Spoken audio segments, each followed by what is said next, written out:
So the next dish we're going to do for produce stocks, sauces and soups is make a very traditional sauce called Napoletana, also known as tomato concasse or sugo, depending on what part of the world you come from. So basically we're making just a tomato sauce reduction. When we think of, I suppose, we've got to be careful in Australia, when we think of tomato sauce, we think of what's the ingredient we put on top of our pies and sausage rolls. However, slightly different, that's more Australian. It's more thick, and this is more, would be used as a pasta dish or maybe as an accompaniment for meat dishes, etc. So the main ingredients for Napoletana. So we're making it more Italian style. So obviously I've just got some crushed canned tomatoes. I've got finely diced brown onion, garlic, fresh flat leaf parsley, and some beautiful fresh basil, olive oil. So they are the main ingredients we need to make.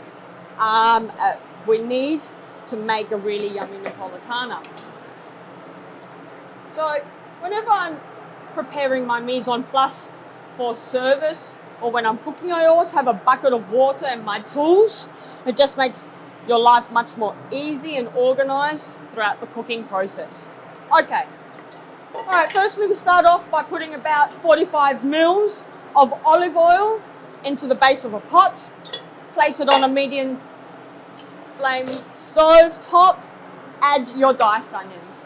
What we want to start doing is getting some flavor in those onions. So what we could do is just put the tomato on top and then start cooking. But if I caramelize these onions slightly, then the rest of my dish is going to have more flavor.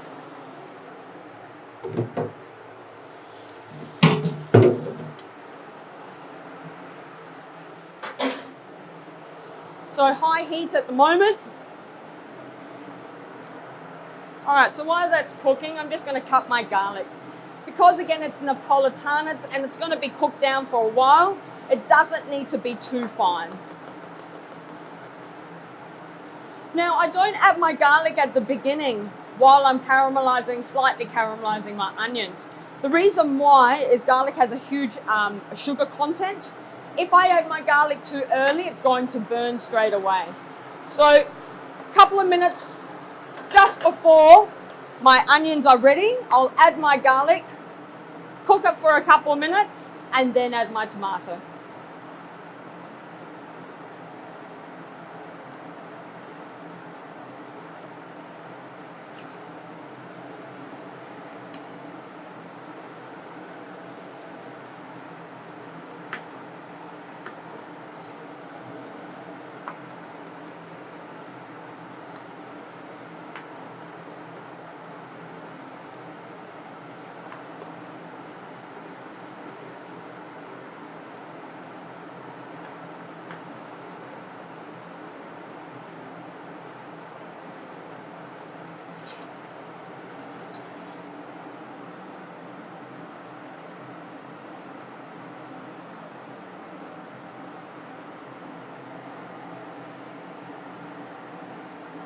If I was making the French version of this, I would take out my basil and I would use thyme instead. All right.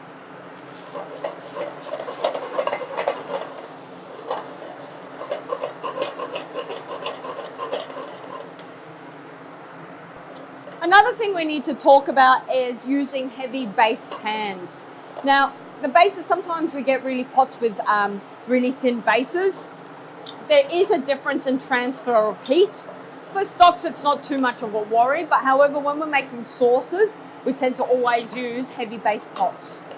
Much more better conduction of heat, and will also limit the risk of you burning your sauce or it sticking to the bottom of your pan. All right, so I've got a bit of color in here happening now. So I'm going to cook this just for another couple of minutes, then we're going to add our garlic and continue. So now adding my garlic, I'm going to cook for another minute. You'll be able to smell that aroma of garlic pretty much straight away. Be careful not to burn it.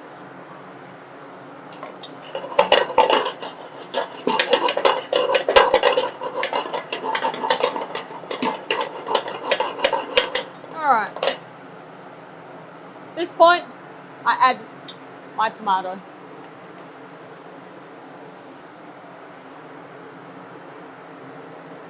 All right, then I've got my herbs. A lot of people tend to waste the stalks. The stalks have a huge amount of flavor in it, especially when we're making sauces. So all I'm doing, stalks and all, is finely chiffonading my parsley and basil.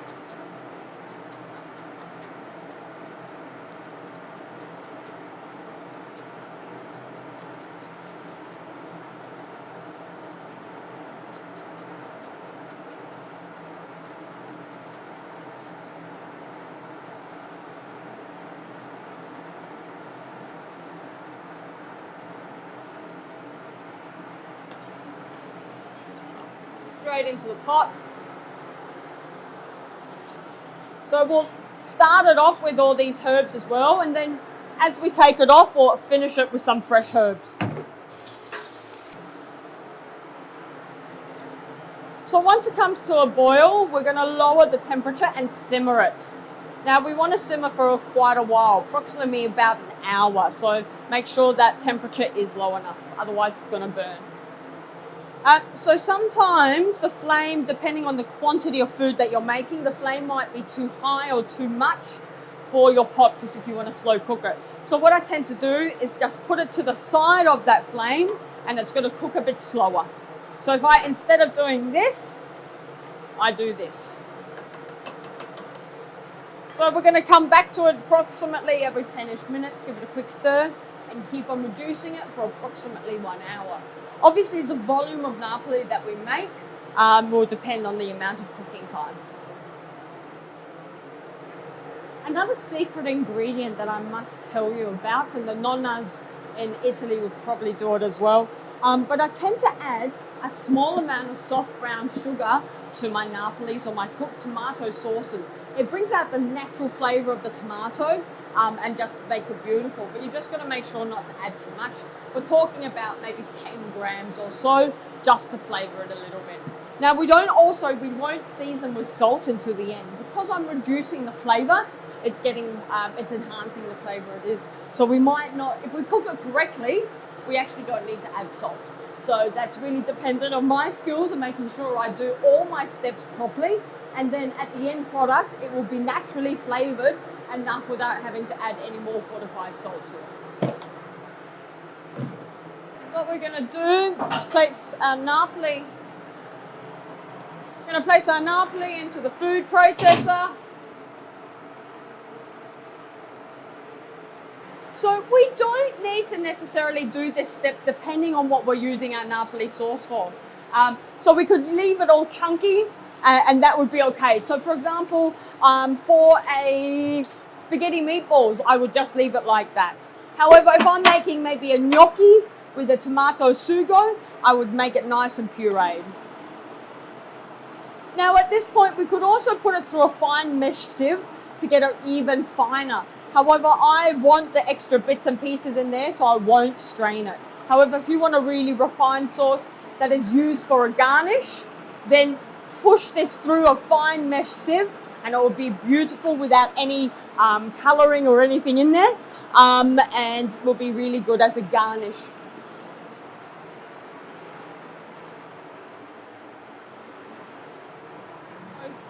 Stuff, it tends to go out of the food processor, so I end up just always covering the food processor with something. Again, at this point, we could add some fresh basil through it, but depending on what we're using it for, depends on what we add to it at this point.